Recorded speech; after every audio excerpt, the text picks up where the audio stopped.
ಮೊದಲನೇದಾಗಿ ಇವತ್ತು ಬಾಬು ಅನ್ನುವಂತ ವ್ಯಕ್ತಿ ಚಿಕ್ಕಬಳ್ಳಾಪುರದ ನಿವಾಸಿ ಒಬ್ಬ ಯುವಕ ಅಂತ ಕೇಳ್ಕೊಂಡು ಅವರು ಆತ್ಮಹತ್ಯೆಗೆ ಶರಣಾಗಿರುವಂಥದ್ದು ಜಿಲ್ಲಾ ಪಂಚಾಯತಿ ಆವರಣದಲ್ಲಿ ನನಗೆ ಅತೀವ ದುಃಖ ತಂದಿದೆ. ಅವರ ಕುಟುಂಬ ವರ್ಗದವರಿಗೆ ನಾನು ಮೊದಲನೇದಾಗಿ ಸಾಂತ್ವನವನ್ನ ಹೇಳಲಿಕ್ಕೆ ಬಯಸ್ತೇನೆ. ನಾನು ನನ್ನ ಸಾರ್ವಜನಿಕ ಬದುಕಿನಲ್ಲಿ ಈ ವ್ಯಕ್ತಿಯನ್ನ ಬಾಬು ಅನ್ನೋರನ್ನ ನೋಡಿರೋಂಥದ್ದಾಗ್ಲಿ ಅಥವಾ ಅವ್ರನ್ನ ಭೇಟಿ ಮಾಡಿರೋದಾಗ್ಲಿ ನನಗಂತೂ ಗೊತ್ತಿಲ್ಲ. ನಾನು ಸಚಿವನಾಗಿ 2 ಸಲ ಕೆಲಸ ಮಾಡಿದ್ದೇನೆ, ಶಾಸಕನಾಗಿ 3 ಸಲ ಕೆಲಸ ಮಾಡಿದ್ದೇನೆ, MP ಆಗಿ ನೂರಾರು ವ್ಯಕ್ತಿಗಳಿಗೆ ಉದ್ಯೋಗಗಳನ್ನ ಖಾಸಗಿ ಸರ್ಕಾರ ಸಹಕಾರ ಕೊಟ್ಟು ಅವ್ರಿಗೆ ಏನ್ ಸಾಧ್ಯ ಆಗುತ್ತೆ ಅವ್ರಿಗೆ ಸಹಕಾರವನ್ನ ಯುವಕರಿಗೆ ಉದ್ಯೋಗ ಅವಕಾಶ ಪ್ರಾಮಾಣಿಕ ಪ್ರಯತ್ನ ನಾನು ಮಾಡಿದ್ದೆ. ಈ ವ್ಯಕ್ತಿ ನನ್ನ ಹೆಸರು ಯಾಕೆ ಉಲ್ಲೇಖ ಮಾಡಿದ್ದಾರೆ ನನಗೂ ಗೊತ್ತಿಲ್ಲ. ಮತ್ತು ಆ ನಾಗೇಶ್ ಮಂಜುನಾಥ್ ಅವ್ರ ಬಗ್ಗೆ ಕೂಡ ನನಗೆ ಮಾಹಿತಿ ಇಲ್ಲ. ಆದ್ರೆ ಅವ್ರ ಮಾವನವರು ನಾಗೇಶ್ ಮಾವನವರು ನಮ್ಮ ತಾಲೂಕ್ ಪಂಚಾಯತಿ ಜನತಾದಳದಲ್ಲಿ ತಾಲೂಕ್ ಪಂಚಾಯತಿ ಅಧ್ಯಕ್ಷರಾಗಿದ್ದರು. ಅದಾದ್ಮೇಲೆ ನಾನು ಕಾಂಗ್ರೆಸ್ ನಲ್ಲಿದ್ದಾಗ ಅವ್ರು ಕಾಂಗ್ರೆಸ್ ಬಂದ್ರು, ಬಿಜೆಪಿಗೆ ಬಂದಾಗ ಬಿಜೆಪಿಗೆ ಬಂದ್ರು.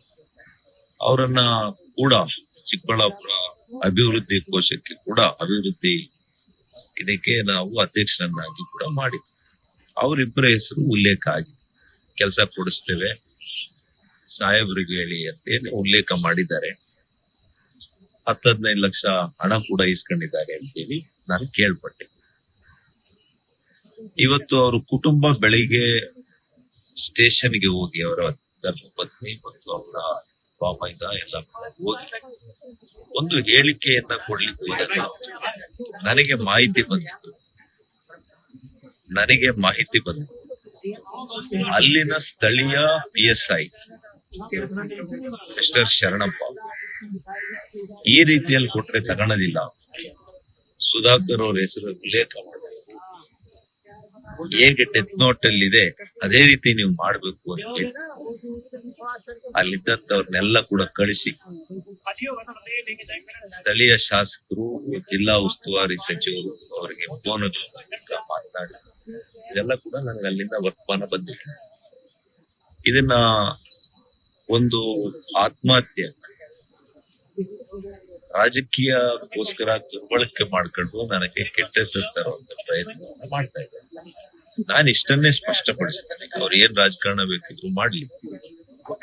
ನಾನು ಪೊಲೀಸ್ ಇಲಾಖೆಗೆ ಇಷ್ಟೇ ಮನವಿ ಮಾಡ್ತೇನೆ, ನ್ಯಾಯಾಂಗ ವ್ಯವಸ್ಥೆಯಲ್ಲಿ ನನಗೆ ನಂಬಿಕೆ ಇದೆ.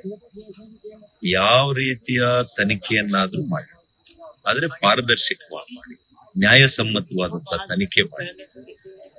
ಯಾರೇ ತಪ್ಪಿತಸ್ಥರಿದ್ರೂ ಕೂಡ ನನ್ನನ್ನು ಕೂಡ ಒಳಗೊಂಡಂತೆ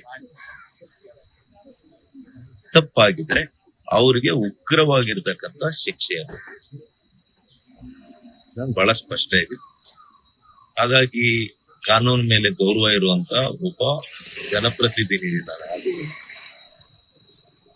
ಈಗಾಗಲೇ ಈ ರೀತಿಯ ಕೆಲವು ಪ್ರಕರಣಗಳು ದೇಶದಲ್ಲಿ ರಾಜ್ಯದಲ್ಲಿ ನಡೀತಾ ಇದೆ. ಯಾರೋ ಒಬ್ಬರು ಮುಖ್ಯವಾಗಿರ್ತಕ್ಕಂಥ ಹೆಸರುಗಳನ್ನ ಹೇಳೋದು, ಆತ್ಮಹತ್ಯೆ ಮಾಡ್ಕೊಳ್ಳೋದು, ಅದಕ್ಕೆ ರಾಜಕೀಯ ಬಣ್ಣ ಕಟ್ಟೋದು, ಇದೆಲ್ಲ ಕೂಡ ನಾವು ನೋಡ್ತಾ ಇದ್ದೇವೆ. ಅದಕ್ಕೆ ಸುಪ್ರೀಂ ಕೋರ್ಟ್ ಕೂಡ ಇತ್ತೀಚೆಗೆ ಆದೇಶ ಕೂಡ ಮಾಡಿದೆ, ಹೊಸ ತೀರ್ಪು ಕೊಟ್ಟಿದೆ.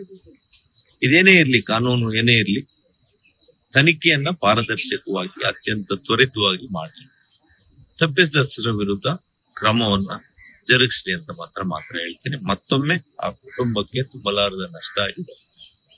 ಯಾರು ಬ್ರೆಡ್ ಅರ್ನರ್ ಇದ್ದಾರೆ, ಆ ಜೀವನ ಮಾಡ್ಲಿಕ್ಕೆ, ಜೀವನೋಪಾಯ ಮಾಡ್ಲಿಕ್ಕೆ ಯಾರು ಅಲ್ಲಿ ಕೆಲಸ ಮಾಡ್ತಂತ ವ್ಯಕ್ತಿ ಅಂತವ್ರು ದುರ್ಮರಣ ಆಗಿರುವಂತದ್ದು ಆ ಕುಟುಂಬಕ್ಕೆ ಅನ್ಯಾಯ ಆಗಿದೆ.